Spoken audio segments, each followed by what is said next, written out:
Hi, this is Shannon, and I'll be reading you selections from the Sandwich Enterprise, dated July 25th, 2025. Our first headline is Select Board Shares Opinions on DPW Fire Substation Project by Taylor Frizzetti. Select Board members shared their thoughts on the proposed Department of Public Works, DPW, fire substation facility during a meeting held on July 17th. The Select Board voted to authorize Town Manager George H. Bud Dunham to continue efforts on the project and to report back to the Board and the Finance Committee. The aging fire station, originally constructed in 1950, is outdated and, due to its proximity to the floodplain, at risk of flooding during heavy storms and rising seas. The DPW facility, built in 1972, is also considered too small, run down, and past its useful lifespan. The current DPW facility does not meet safety code requirements. I think the taxpayers are not going to vote for it, the cost we've come up with, said Select Board Vice Chairman Robert George. We did the Water Infrastructure Investment Fund, or WIFF, at the town meeting, and we couldn't even get that to do a 1% surcharge increase, so I don't see how we are going to get them to vote for $58 million. He proposed splitting the project and going forward with the DPW building on the current site. He suggested that Fire Chief John J. Burke look at other areas to build and then report back to the board. Talking with the chief when he came in here, I think that the site by the transfer station or the DPW garage was his first choice, said Select Board member Shane T. Hochter. He said that he spoke with someone in the insurance business regarding what would happen if the current fire station on Route 6A was lost due to a severe storm. Hochter expressed concern that homeowner policy insurance rates could rise dramatically in such a case. Hochter said that although he agrees it comes up with a high price tag, he is supportive of the project as is. Select Board Chairman Charles M. Holden said that he is not in favor at all of splitting the project, stating that splitting the project would be a lose-lose situation. I think that both services would be where they need to be in order to properly function and enhance the community, he said regarding the proposed project. Select Board member R. Patrick Ellis said that he is in favor of advancing the project, adding that advancing the project would not take away opportunities to make changes. It's difficult to take on projects like this for any town at any time. Part of our charge as the leadership of the community is to convince people that it's a good idea and that it's well thought out and that the things that are in there are necessary, Ellis said. He spoke about how Sandwich has changed over the past 50 years, such as building the Oak Ridge and Forestdale schools, and simultaneously building and renovating fire stations and purchasing the Ryder Conservation property, among other things. We didn't stop functioning as a town because we had potential debt on the horizon or we were carrying debt from the past, Ellis said. During the Finance Committee meeting held last week on this subject, Dunham said that some future savings, such as the implementation of a regional dispatch center and non-exempt debt payoff of the golf course property, could potentially help offset some of the project costs. Regarding other future costly projects to consider while making decisions on the proposed project, Dunham mentioned building assessments for school and town buildings and addressing wastewater needs. Dunham said that the town will continue to work on addressing the questions raised by the Finance Committee and Select Board members. Dunham said it will take 2/3 vote of the Select Board to put the debt exclusion project before town meeting voters. The project will need to pass town meeting with a 2/3 vote and a simple majority vote at the ballot box. The next headline is Proposed Bill Seeks to Make Motocross Safer Following Teen's Death by Taylor Frizzetti. In light of 14-year-old Colby Lippencott's death in a motocross accident last June, his family and their friends have come together in support of creating universal safety regulations for motocross and BMX tracks across the state. Colby's mother, Tammy Lippencott, along with family friend Jackie Densmore and other family members, spoke in support of the proposed bill during a joint committee on public safety and homeland security hearing held on Thursday. Colby, a rising 8th grade student at Sandwich Middle High School, died in a motocross accident at the Diamond MX track in Wareham on June 15, 2024. We're trying to get this uniform so that if the kid is going from track to track, the same safety protocols are in place across the board, Densmore said in a phone call with the Enterprise. When there are rules and regulations that are not in place, you are going to find business owners who are going to skirt around that and cut corners when they really shouldn't be cutting corners. Lives are at stake. The bill asks for a number of safety regulations to be put into place, such as hay bales, netting, and adequate flaggers to be present on tracks. It also seeks to have medical personnel present on tracks, in addition to making it mandatory that tracks have to maintain liability insurance to cover injuries and damages that occur on the property. During the testimony, State Representative Stephen G. Ziarhas said that Massachusetts does not have mandated regulations or safety procedures on motocross tracks. There is no state law saying that they have medical personnel. Saying that they have medical personnel on the tracks. There are no state inspections. There is no safety requirements. There is no required insurance. I am an insurance agent. When I heard that, I was absolutely shocked, Densmore said.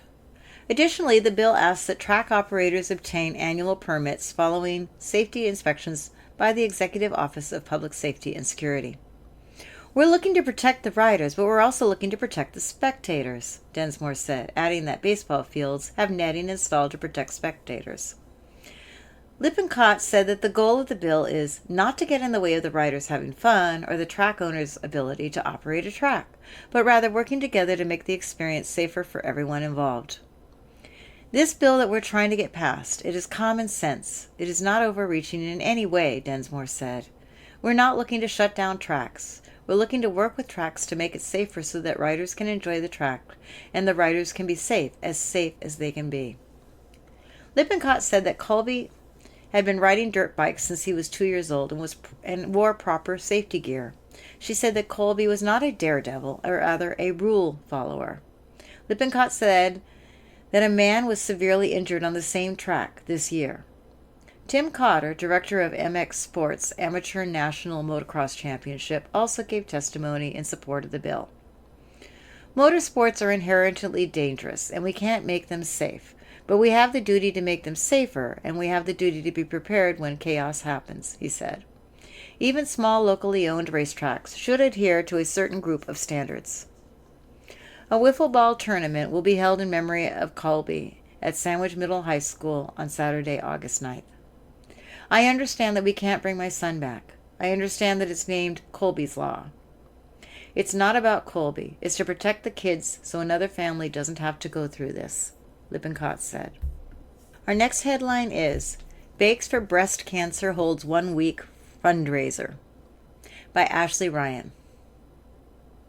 For 26 years, Bakes for Breast Cancer, a baked goods-driven charity event, has been making a difference in the fight against breast cancer. Bakes for Breast Cancer founder Carol Snyder initially posted black tie and fashion show fundraisers, but wanted to make a fundraiser that was accessible to everyone.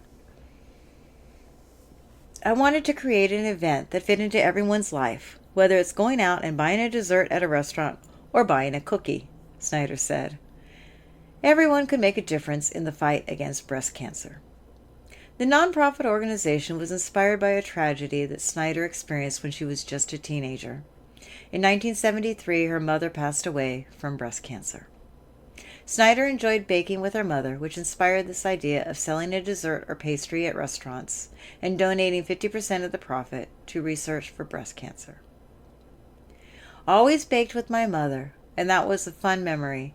I just thought of the saying, sugar and spice and everything nice, and I got connected to some pastry chefs. They liked the idea, and I just said, okay, let's go, Snyder said.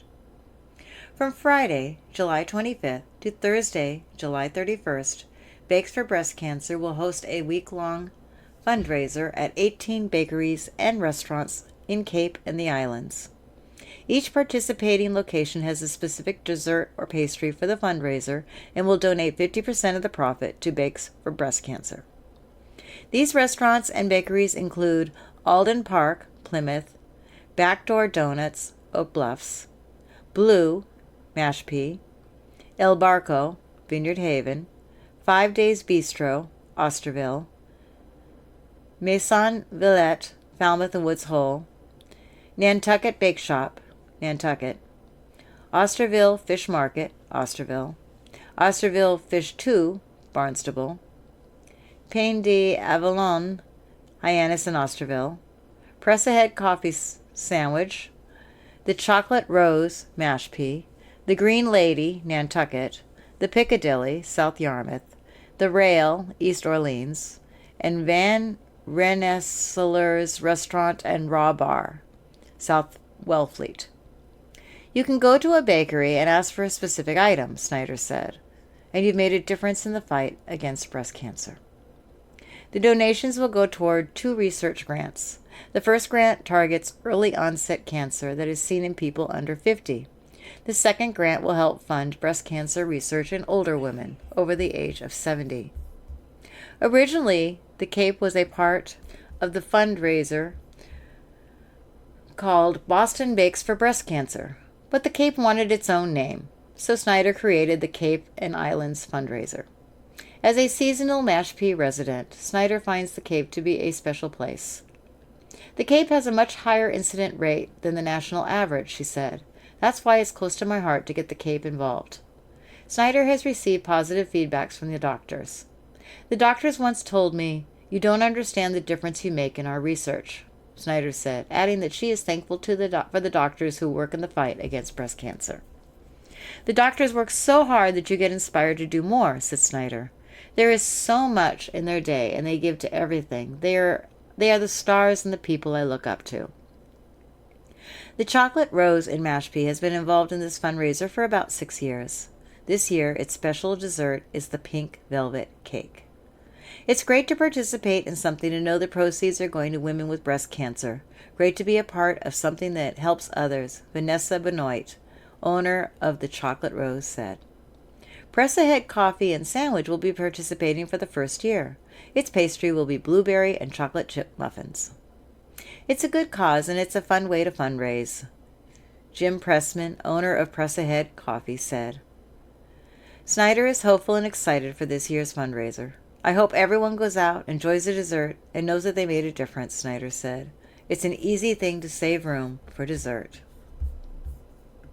Our next headline is Barriers to the Beach. Getting to the water is not always easy, by Anna Westerberg. Cape Cod's beaches are its prized jewels, but cliffs, dunes, erosion, tides, and endlessly shifting sands create universal access challenges. As the Americans with Disability Act, ADA, turns 35 in July 2025, reporters from CapeCodNews.org and the Enterprise collaborated to explore just how accessible public beaches are and are not, and what is being done to improve access for all. In this installment of Barriers to the Beach, we interview residents and accessibility advocates to learn more about the challenges and promises when universal accessibility meets the challenging coastline. Why is there a need for universal access to public beaches? Patrick Phipps still lives in the same house he grew up with, on a quiet street in East Harwich, surrounded by freshwater beaches and childhood memories. "Me and my friends would swim all the way to the other side," Phipps said, looking over the waters of a private neighborhood pond owned by the local homeowners association on a steamy July afternoon. "They would put me up in a wheelie, and they would get me down all the humps and lumps down to the beach, and we would even drag my wheelchair through the water. That was back when I was a kid. I'm not exactly doing that anymore," he added. Phipps is now 29 years old, and he has not had a beach day in a decade. For him, and the many others using mobility equipment such as walkers, crutches, or wheelchairs, barriers to the beach are what defines going to the beach. And it is not only in Harwich. It's the same in Falmouth, Mashpee, Bourne, Sandwich, and every community access across Cape Cod, accessibility advocates said. Who needs universal access? While Phipps sees that towns have made some efforts to increase public beach accessibility, he said that he usually ends up stranded in the middle of the beach on a boardwalk that ends too far from the waterline, in the scorching sun. And he's not alone. More than 1 in 4 Americans between the ages of 18 and 65 have a disability, according to Centers for Disease Control and Prevention, CDC. An estimated 20,000 people between 18 and 64 living year-round on Cape Cod have a registered disability, not to mention the region's visitors. And between ages 65 and 74, those members only increase. CDC reports as many as 1 in 8 Americans has a mobility issue. According to the Cape Cod Commission's Data to Cape Cod, 41.8% of Cape Codders are 60 or older. A full 60.8% are older than 45. As people age, accessibility often becomes more of a necessity than a luxury, and its lack thereof can sideline people to beach parking lots as the coastal surfaces become too difficult, painful, or dangerous to navigate. What does this mean for beach access? Under the Federal Americans with Disabilities Act, ADA, every American has the right to access public spaces and services. Under the Act, towns, the National Seashore, and state parks must all offer people a way to enjoy that rights on public beaches as well. However, the exact interpretation of law into the on-ground reality can vary. In addition, while the ADA has improved the accessibility of many public beaches, privately owned beaches, such as Phipps Childhood Pond Beach, which is owned by a homeowners association, have exemptions that public beaches do not. When it comes to a day on Cape Cod shores, the ADA has helped some, but has not come close to creating the dream of universal access. When did the ADA become law? President George H.W. Bush signed the ADA into law on July 26, 1990. This summer marks the legislation's 35th anniversary. Proponents conceived of ADA as a civil rights law that prohibits discrimination based on disability. Its roots lie in a 1986 report from what was then called the National Council on the Handicapped Toward Independence, a non-profit organization dedicated to helping the differently abled, recommended a comprehensive equal opportunities law. 2 years later, in 1988, Senators Lowell Weicker, Republican, Connecticut, and Tom Harkin, Democrat, Iowa, introduced the bill to the Senate. That bill became the blueprint for the ADA. Tony Coelho, Democrat, California, and Silvio Conte, Republican, Massachusetts, introduced it in the House. An additional 2 years later, in 1990, the revised bill became law. What does beach access matter? Or why does beach access matter? For this first installment of Barriers to the Beach, we started out by directing a simple question to Kathy Taylor, Director of Services at Cape Organization for Rights of the Disabled, CORD. Why should a public beach be accessible? Why shouldn't it? She responded. Everyone else gets to go. Why should a person in a wheelchair not be able to go? It's not like this can't be done, she said. It can be done. There's no reason in this day and age why people can't go out to the beach, out on the beaches. Who is impacted? Accessibility gaps impact people like Phipps, for whom the beach represents both a joyful memory and a frustrating current reality. It also includes people like Brewster sisters Meg and Sharon Donahue. Their close proximity to the saltwater and bike trails should be enough for Meg, who uses a wheelchair and a walker, to access the activities she loves the most, swimming and biking. But Sharon is physically unable to help Meg reach the water on their saltwater beaches. It also includes Taylor's father-in-law, who uses a walker, and mother-in-law, who is unstable on uneven surfaces. They spend their beach days in the parking lot. How does universal accessibility change communities? Cape Cod's beaches reach like a strand of pearls across Cape Cod Bay to the north, stretching out into the Atlantic Ocean and back through Nantucket Sound in the south. They shape the region's culture and form part of its core identity. They also drive its economy. The Cape Cod Chamber of Commerce reported that 5.5 million people visited the Cape in 2024. During annual visits, domestic tourists spend $1.3 billion annually, the Chamber said. Beaches and access to them provide an economic boost like little else. By excluding a part of the population from services and places, communities experience ripple effects that they may not expect. If you can't get into a restaurant, you're not going to spend your money there. If you can't get into a store, you're not going to spend your money there either, Taylor explained.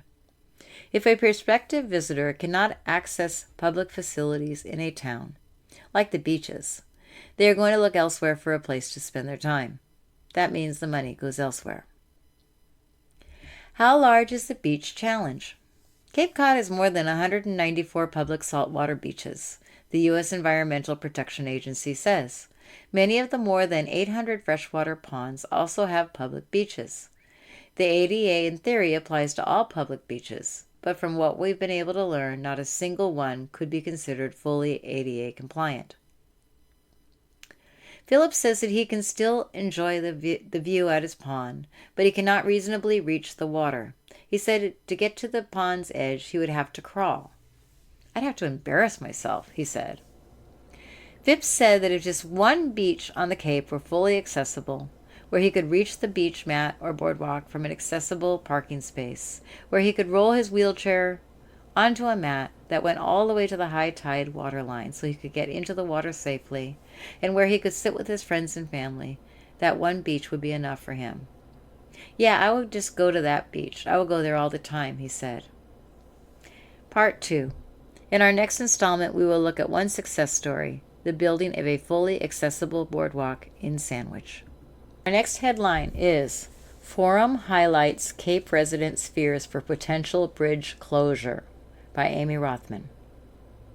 On Monday night, State Senator Dylan Fernandes said that the Massachusetts Department of Transportation hosted a public forum at Sandwich Middle High School to update residents on the Cape Cod Bridges program, and the mood in the room was unmistakably tense.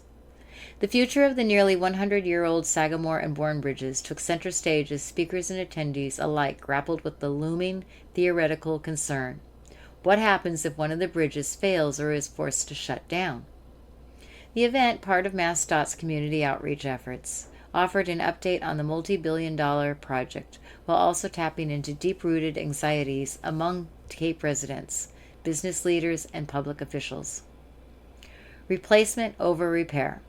In 2020, the U.S. Army Corps of Engineers, which owns and operates both bridges, conducted a major rehabilitation evaluation. That study concluded that full replacement, not repair, of the bridges was the best choice. The federal agency's website affirms that replacing both spans will provide the most reliable, fiscally responsible solution for the future. That decision set into motion a partnership between the Army Corps and MassDOT, working together to secure funding for the $4.5 billion Cape Cod Bridges project. According to the Cape Cod Commission, the price tag includes 2 entirely new bridges to replace the existing ones. With funding now secured for the Sagamore Bridge, largely thanks to a $1 billion award from the Bipartisan Infrastructure Law's Bridge Investment Program, attention is shifting from funding to execution. An additional $700 million in state funds has also been earmarked to support the overall project.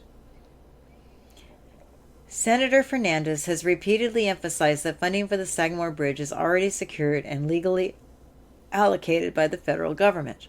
For now, MassDOT's focus is on Sagamore, with planning for the Bourne Bridge to follow once progress is made. Choking point for Cape Cod. As officials walk through the project's logistics and goals, much of the public commentary returned to a singular fear. What if one of the bridges is closed before a new one is ready? Michael Kasparian, executive director of the Falmouth Chamber of Commerce, was the first to put the worry into words. What would happen if a bridge were to be closed? He asked, describing the Cape Bridges project as an emotional project for residents. The idea, he said, comes with fear and trepidation for local business and the people who depend on them. Kasparian noted that the Falmouth alone is home to more than 1,000 small businesses and stressed the urgency of completing the bridges. Ann Scott Putney, CEO of Heritage Museums and Gardens in Sandwich, echoed that concern. She noted that the museum, like many local employers, relies on bridge access for employees and visitors alike. Having functional bridges is not only essential to our regional economy, but critical to supporting our local businesses and residents, she said. A closure, she warned, would choke Cape Cod's economy. Matt Pitta, Director of Communications for the Davenport Companies, which he described as one of the Cape's largest private employers, emphasized the broader economic challenges already facing the region, including housing and wastewater infrastructure, and said none compare in urgency to the bridges. If we do not build these two bridges, none of these other issues matter, he said. The bridges are literally the most important issue we're facing right now on the Cape and Islands. A complete economic disaster. Bert Tallerman, president of Cape Cod 5, took the economic concern a step further, calling a bridge closure a complete economic disaster. A closure of either one of those bridges is just a complete economic disaster for this region in ways and shapes that people can't even begin to imagine, that extends significantly beyond even the studies that have been done, Tallerman said. This is something that keeps us up at night, he added. It should keep everybody in this region up at night. Cape and Islands District Attorney Robert J. Galiboy offered a different angle, the threat to Cape Cod's justice system. Handling between 7,000 and 7,500 cases per year, Galiboy said that the DA's office employs more than 65 people, about 20% of whom cross the bridges daily to reach work. I can say with confidence that thousands of those cases involve witnesses that have to cross these bridges every year, professional witnesses, so we can keep moving forward to seeking justice in all our cases, he said. Bridge closure is a non-starter. Senator Fernandez acknowledged the anxiety in the auditorium and shut down the notion of any bridge closure as an acceptable outcome. A bridge closure is a non-starter, he said. We cannot have this region shut down. That is a non-starter for me and for everyone in this room. Concluding the event, Fernandez stood firmly behind the decision to build two new bridges rather than attempt a major rehabilitation of the existing ones. A major rehabilitation, he says, shuts down our region, and that can't happen. Construction on the Sagamore Bridge is expected to begin in 2028. More information on the Cape Cod Bridges program is available in the U.S. Army Corps of Engineers and MassDOT websites. Our next article is Girls Who Code Encourages Students to Start Programming by Taylor Frizzetti. Rising senior Ella Mahalbach started the club Girls Who Code at Sandwich Middle High School to help encourage younger students to start coding and programming. Girls Who Code held a coding fair at Sandwich Public Library on July 16th. Ella said that she started the club to encourage the younger girls to have a space that welcomes them in the high school for coding and programming. In this past school year, Ella was the first girl in 2 years to take the highest level computer science course at the high school. It was really intimidating for me to go into that space as the only girl, and so I wanted to create somewhere that would be sort of a safe space for the students who are a little bit nervous to start programming, to have a place where they can feel welcomed, she said. The club operates under a nonprofit of the same name. The organization is dedicated to closing the gender gap in the technology field. Ella said that rising freshman Emma Wells, came up with the idea to hold an event at the library over the summer. Ella and Emma, along with fellow club members rising freshman Julia Kirk, rising junior Jane Malcolmson, and rising junior Addison DeCassiere, staffed the event. During the coding fair, the attendees were able to program Sphero robots, which are small, circular robots that are designed for children and adults to break into programming and coding. The event also featured coloring activities for younger children, as well as different games related to the fundamentals of coding. Ellis said that at the end of the event, Girls Who Code members handed out free resources for those interested in continuing their work at home. She said that the group plans to hold more events at the library soon. Ellis' advice to those who are interested but hesitant is to get onto computer science is to be overly confident. Don't be afraid to take up space, because sometimes you do have to overcompensate and really prove yourself in these spaces, she said. Don't be afraid to show your worth and be confident in your talents. Our next article is COA has backup plan for fuel assistance program by Taylor Frizzetti. Although securing federal funds for the Low Income Home Energy Assistance Program, LIHEAP, is up in the air due to recent cuts, the Council on Aging has a backup plan in place. There is still no official placement at the federal level for the Administration for Community Living where those funds were living, said Senior and Community Services Director Susan Moransit during a meeting of the Council of Aging Board of Directors on Tuesday. However, the state is committed to this benefit program, Moransit said. Moransit said that although the Council on Aging is the intake site for those in need of assistance, the income qualified program is not limited to older adults in town. The applications are processed through the South Shore Community Action Council. The Administration for Community Living, ACL, has been dismantled due to staff cuts for health and human services. Programs and services such as the Fuel Assistance Program were planned to be dispersed to other agencies. Moransit said that the Fuel Assistance Program was targeted to go under the Small Business Administration, but she said that the program has since been gone unaccounted for. Although the uncertainty does not necessarily mean that the program will not receive federal funds for planning purposes, Moransit has a Plan B in place.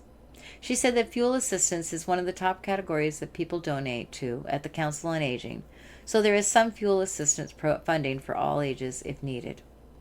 Additionally, Moransit said that the Friends of the Sandwich Council on Aging has agreed to help with fuel assistance program funds if needed. Moransit said that more questions will be answered in August when certification letters for those in the program are sent out. Our next article is Xylazine detected in Cape Cod's illegal drug supply by Amy Rothman.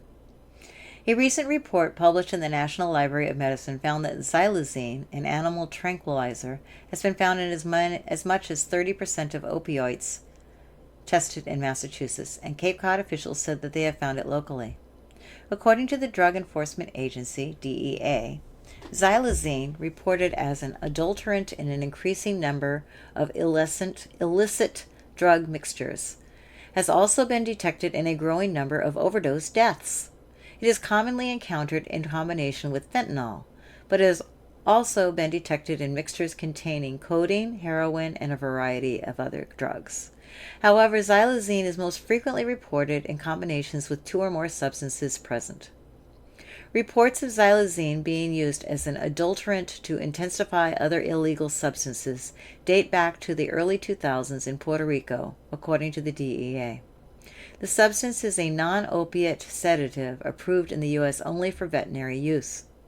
As a non-opiate, the DEA reports that treatment with naloxone will only counteract the effects of the opioid in a mixture, meaning the victim may require additional measures to survive, which could increase the risk of overdose and death. As reports of illegal substances being tainted with the tranquilizer become more common, the Commonwealth has formed a 13-member commission tasked with studying xylazine to make recommendations to the public to address public health and safety concerns. The Special Commission on Xylazine met for the first time on June 23rd. During the meeting, State Representative Mindy Dome, 3rd Hampshire, chairwoman of the commission, led the group of state representatives and senators through a discussion of the substance, featuring presentations from guest speakers. Deirdre Calvert, director of the Bureau of Substance Addiction Services at the Massachusetts Department of Public Health, addressed the commission, highlighting facts from the statewide studies. Xylazine was first detected in the Massachusetts drug supply in 2020. And we see it begin to be present in the opioid overdose toxicology data in 2022, which is when the medical examiner's office began routinely testing for it here in Massachusetts, she began. Speaking for the Department of Public Health, DPH, Calvert emphasized that the department's goal is to reduce stigma in the healthcare system and all the systems that interact with people who use drugs, expanding self-directed wound care for patients, including by establishing the ability for healthcare providers to bill for wound care services and supplies, expand access to drug checking and reliable test strips, and then support the creation and expansion of low-barrier care services such as mobile vans, and clinics. Other presentations during the meeting provided additional information about the side effects of using xylazine, public health recommendations, and more. Following the meeting, State Representative Stephen G. Ciarhos took to social media to spread the word about the meeting. Today I had the honor of participating in the first of several important meetings of the Massachusetts Special Commission on Xylazine, a dangerous veterinary tranquilizer that's increasingly being mixed with fentanyl and showing up in our illegal drug supply, he wrote on Facebook on June 23rd. Xylazine is not an opioid, which means Narcan does not fully reverse its effects. It extends sedation after overdose, complicates recovery, and causes horrific wounds, deep, necrotic skin ulcers that can appear far from the injection site. In some cases, these wounds are so severe they lead to amputation. Xylazine is making an already deadly epidemic even more complex and cruel, he added. I'm proud to serve on this commission and also on the Joint Committee on Mental Health, Substance Use and Recovery, where we work every day to address the opioid crisis and the broader mental health challenges facing our Commonwealth, the Facebook post said. Xylazine on the Upper Cape. In 2022, the DEA reported that the detection of xylazine in drug mixtures, particularly in combination with fentanyl, is increasing across the country. 3 years later, officials on the Upper Cape report the presence of xylazine in the region's illegal substances. The Barnstable County Sheriff's Department called the substance dangerous and has reported tracking its presence within Cape Cod. Xylazine is present in the fentanyl and heroin drug supply coming onto the Cape, and our law enforcement partners across Cape Cod are working actively to stop the flow of this and all illegal substances, said Catherine Myers, Director of Communication at the Barnstable County Sheriff's Office. The presence of xylazine in the Upper Cape, Myers said, is dangerous for 2 reasons. One reason is that it's a non-opioid sedative and tranquilizer used in veterinary medicine. While it depresses respiration and can cause an overdose, it does not respond to the opioid overdose reversal medication naloxone, she said. More so, Myers said, is the use of xylazine can cause severe wounds that require immediate treatment. The wound, she said, can arise both from injection and from smoking or snorting xylazine. These skin infections can lead to amputation and even death. In Sandwich, officials remain on the lookout for the presence of xylazine. Fire Chief John J. Burke said that the town of Sandwich has not yet seen a heavy presence of xylazine and wondered if the town could skirt the issue. However, opioids are still prevalent in town and in the region, and we are still seeing overdoses occur in the area, Burke continued. He added that the fire department has been working to reduce accidental instances of overdose, although through events such as the drive and drop drug collections, which have been held at the Sandwich Fire Station.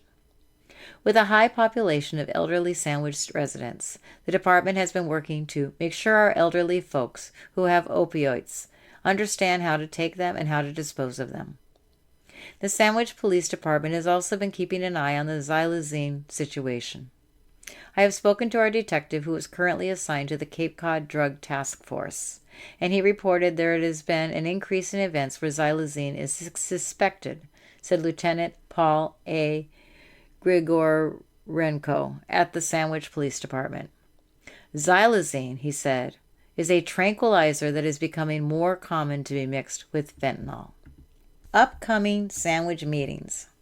Historic District Committee, Monday, 6:30 p.m., Town Hall, 2nd floor meeting room.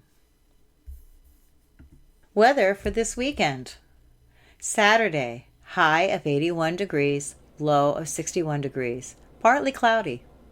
Sunday, high of 76 degrees, low of 65 degrees, and it's cloudy. Next article is Conservation Trust to host blueberry picking event. The Sandwich Conservation Trust is hosting Blueberry Bog Day on Sunday, July 27th from 2 to 5 p.m. at 92 Spring Hill Road in East Sandwich. SCT trustee Steve Tulamitzes and Sally Winnings, owners of the Blueberry Bog since 1984, will be on hand to describe how to grow a productive blueberry patch. A Native American fruit beverage will be served, and the public is invited to come with a photo-ready blueberry recipe to share. More information about the history and the high bush blueberries cultivated at the Blueberry Bog can be found on their website, theblueberrybog.com. Registration is not necessary and the event is free. Bring a container to pick and buy blueberries. This is a family-friendly event, but the event organizers ask to leave pets at home. Parking is available in the Quaker Meeting House on Quaker Road. The Blueberry Bog is a short walk through the historic Quaker Cemetery. The Sandwich Conservation Trust is a volunteer nonprofit organization in Sandwich that is organized in 1985. The SCT accepts gifts of land with the responsibility to steward and maintain them. The SCT can also hold a conservation easement that protects certain conservation values of a property while allowing the land to remain in private ownership. The SCT maintains walking paths on 6 properties that are open to the public, sponsors guided walks, educational events, and programs. The SCT is a member of the Compact of Cape Cod Conservation Trusts. To learn more, visit their website, sandwichconservationtrust.org. Our next article is County Provides Update on Housing Crisis Working Group. At the July 17th meeting of the Barnstable County Assembly of Delegates, County Administrator Michael Dutton provided an update to the Housing Crisis Working Group, which was established earlier this year following a county resolution declaring a housing crisis on Cape Cod. The same resolution requested the administrator to convene a working group to develop policy recommendations to support towns in addressing the region's growing housing challenges. We've identified a number of the hurdles that happen during housing development, Dutton said, noting challenges such as neighborhood opposition, limited available land, restrictive zoning, political uncertainty, insufficient water and sewer infrastructure, and a lack of financial resources. Among the numerous strategies under discussion is a potential county-wide real estate transfer fee. The real estate transfer fee is a funding mechanism specifically to address housing needs. We will discuss whether or not that would be a recommendation we give to the Board of Regional Commissioners and the Assembly of Delegates and whether it's suitable for Cape Cod, said Dutton. While several Cape Cod towns and both islands have explored similar legislation, this marks the first time such a measure is being considered Cape-wide. If the county ever got to a point where that could be a reasonable funding option, Dutton said, then the real question becomes how do you spend those funds? Rather than waiting to issue a comprehensive package, Dutton indicated that the working group would likely roll out its proposals incrementally. As we get ideas that the group thinks are workable, those will come to you, he explained. I don't think there's any reason to wait to give you a laundry list of things we think the county should do. I think we will pass them along as they get fleshed out. Delegates offered suggestions for the working group to consider. Mashpee delegate Michaela Wyman Colombo encouraged the inclusion of an environmental voice. I'm wondering if you would consider bringing an environmental person to the table, not to stop the process, but to help guide the process. Orleans delegate John Fuller emphasized the importance of addressing attainable housing as well as affordable housing. Your firefighters, your town employees have difficulty in finding homes in Orleans because they're at too high a level for affordable, but they don't make enough to buy anything. The Assembly anticipates reviewing the working group's recommendations as they are presented in the coming weeks and months.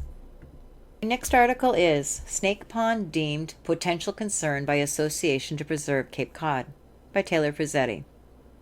Although the Association to Preserve Cape Cod, APCC, had sent out a notice regarding potential toxic cyanobacteria plumes at Snake Pond on Wednesday, the town did not issue a public notice about the bloom due to guidance from the Department of Public Health. The Assistant Town Manager Heather B. Harper explained that although the town actively participates in APCC testing, the standards that the APCC uses for testing are different from what the Department of Public Health uses for its guidance. Harper said that the information about the bloom was sent to the Department of Public Health, which told the town that the nature of the bloom did not warrant posting. Harper said that it is important to note that there are no regulatory standards established by the Department of Public Health at the state level. As of Thursday, Snake Pond is shown in yellow on the APCC's cyanobacteria monitoring map, meaning it is an area of potential concern. The APCC map states that the last sample was taken on July 22nd. The APCC utilizes a tiered approach when it comes to risk level. The acceptable or blue category means that cyanobacteria scum was not detected, and phycocyanin, which is a pigment protein present in cyanobacteria, is less than 500 micrograms per liter. According to the APCC's website, a pond is flagged as potential concern if a significant cyanobacteria scum is not detected and phycocyanin measures exceed 500 micrograms per liter, or if an insignificant cyanobacteria scum is detected and phycocyanin measurements exceed 100 micrograms per liter. However, the Department of Public Health uses different measurements. According to the Mass Government website on cyanobacterial harmful algae blooms and water, the state's Department of Public Health recommends that individuals should be advised not go in the water if visible scum is present, or if the total cyanobacteria cell count exceeds 700,000 cells per milliliter of water. 70,000 cells per milliliter of water. Both the APCC and the Department of Public Health flag areas where samples exceed 8 micrograms per liter of microcystins, which is a cyanotoxin, as areas where restriction is warranted. Cyanobacteria naturally occur in water ecosystems. Some cyanobacteria can produce cyanotoxins, which can be harmful to humans and animals. Cyanobacteria can resemble green paint and can cause visible scum on the surface of the water. Harper said that the town has a vigorous process when it comes to testing for cyanobacteria, and the town conducts its own daily monitoring. If something appears to be cyanobacteria, the town takes samples and consults with the Department of Public Health regarding posting advisories. The APCC conducts testing in areas throughout the Cape bi-weekly. Our next article is Hammerhead Sightings Increase in Upper Cape Waters. Fisherman Hooks Tiger Shark by Ashley Ryan. Within the past couple of weeks, adjunct scientist of New England Aquarium, John Chisholm, has received multiple reports of smooth hammerhead shark sightings in the waters of Buzzards Bay. A mix of both juvenile and adult smooth hammerhead sharks has been reported. These recent sightings may come as a shock to some, but it is not all that rare. There have been occasional sightings in years prior, said Chisholm, but the number of sightings is increasing. There have always been occasional sightings when the water warms up, Chisholm said, but now we are seeing a regular increase in the past years of the number being seen. Smooth hammerhead sharks can be considered an opportunistic species, Chisholm said. They will feed wherever they are. If they can catch fish in shallow waters, they will, Chisholm said. If they can catch fish in deep water, they will. Smooth hammerhead sharks will typically eat squid, shrimp, and other sharks, he said. This particular species can get up to 12 feet long. Asked about the impact these sightings will have on Cape fisheries, Chisholm said, every species plays a role in the environment. We will have to wait and see. In order to learn more about the species' time in Cape Cod's waters, sharks must be tagged. We want to tag these species to get an idea of how long they are here, where they go, Tilsom said. Smooth hammerhead sharks are not typically interested in humans, but they are a predator with the potential to bite. If there is one near the beach, people should respect the fact that it is a large predator, Tilsom said. Stay clear of it. Smooth hammerhead sharks are not the only southern shark species that are taking advantage of the warming water. Mashpee resident Hans Brings Jr., 22, caught a young tiger shark off of Popponesset on Sunday at 11:30 p.m. Brings also caught the first tarpon in over a decade in 2023 near New Seabury. The shark Brings caught was estimated to be about 3 feet long. It was still very crazy because as far as I know, there has not been one caught on the Cape yet this year, Brings said. His bait of choice was eels, and he used a 12-foot rod meant for catching sharks and larger fish to reel in the catch. It was a lot easier than the normal sharks I catch here, so I assumed it was a smaller sandbar shark, he said. But then as soon as I jumped in the water with it and started pulling it in by hand, I saw the black lines on the side, and that's when I knew it was a tiger shark. The tiger shark had a lot of energy when caught, he said, and appeared to be healthy. I thought he was going to bite me, Brings said. He was moving his head around a lot. He was very aggressive. He released the tiger shark onto the water and it swam away, he said. John Tilsom confirmed that the shark caught at Popponesset was indeed a tiger shark. Next article is Community Remembers Former Library Director by Taylor Fuzzetti. Community members remember former library director Richard J. Connor as a supportive leader and kind soul.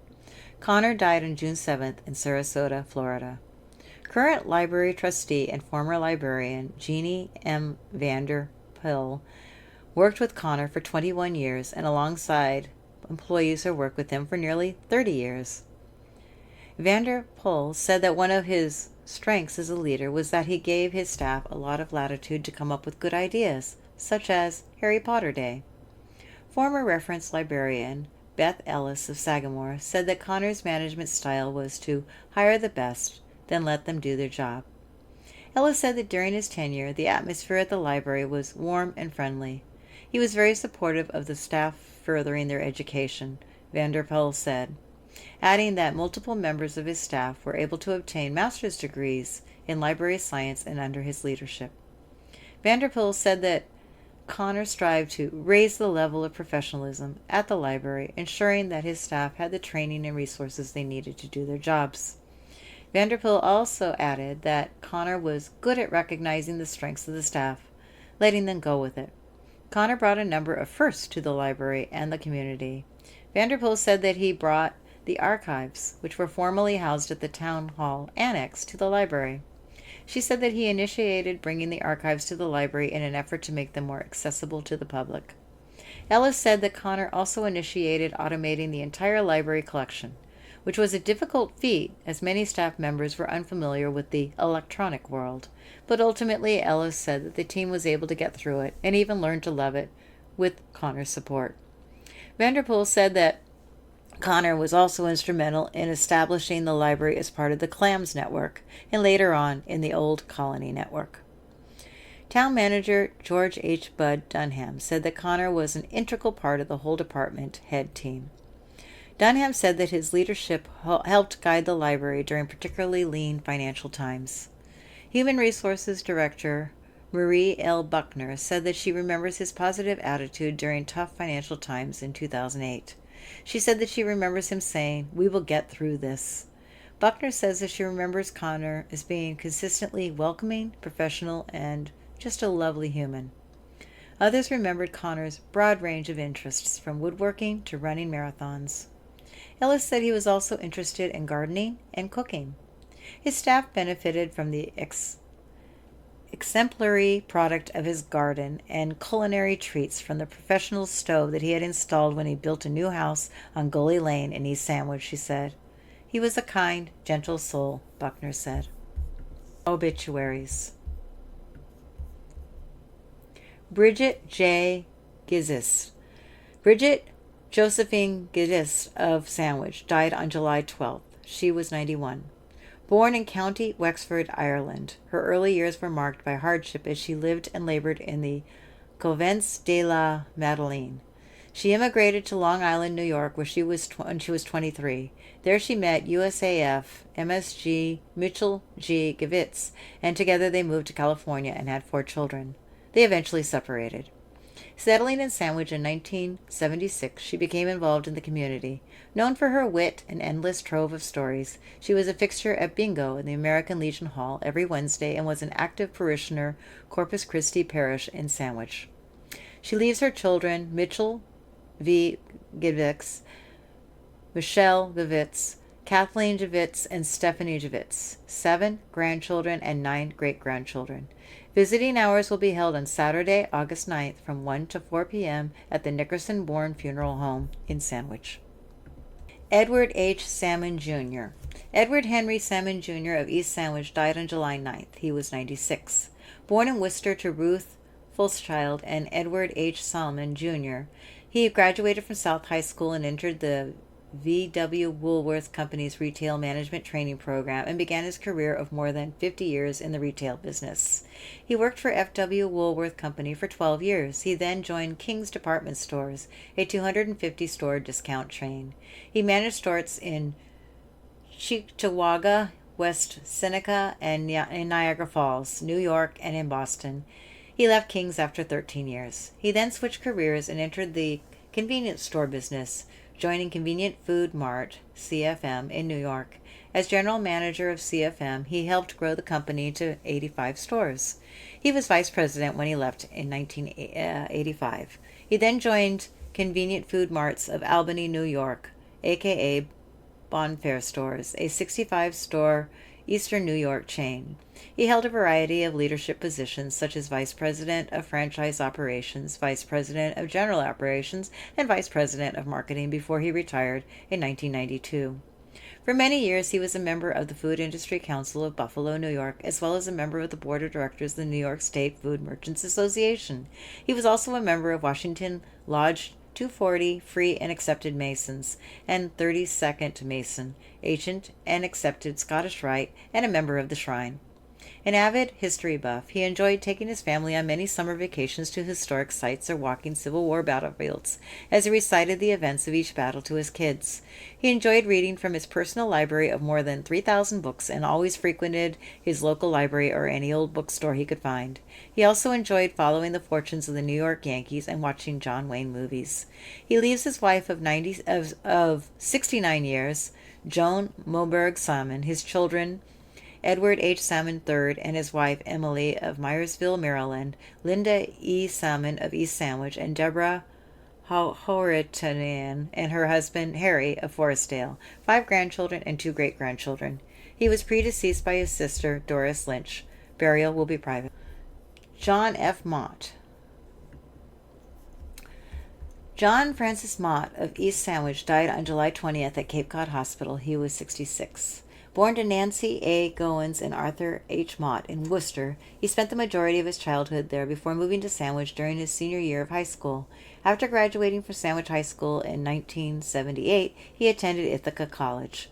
He worked at the Worcester Telegram and Gazette in the copy department. Most of his adult life was spent working as a cook and kitchen manager for many Cape Cod restaurants, most notably the Beehive Tavern in East Sandwich, ending his work career as a tax consultant with H&R Block. An ardent sports fan, he enjoyed watching the Boston Red Sox, New England Patriots, and Boston Celtics. And attending concerts, he also owned 3 Chevrolet Corvairs and worked many hours refurbishing his favorite Monza and Blue Corsa. He loved his theater days with the Sandwich Glasstown Players. He leaves his wife of 33 years, Joan M. Mott, his children Molly Bishop and her husband John of East Sandwich, and Paul Mott and his partner Lindsay Foster of East Sandwich, a granddaughter, his sister Kathy Butler Cooper of Florida, and a nephew. In addition to his parents, he was predeceased by his stepmother, Gloria Mott, and his brother, David Mott. A celebration of life will be private.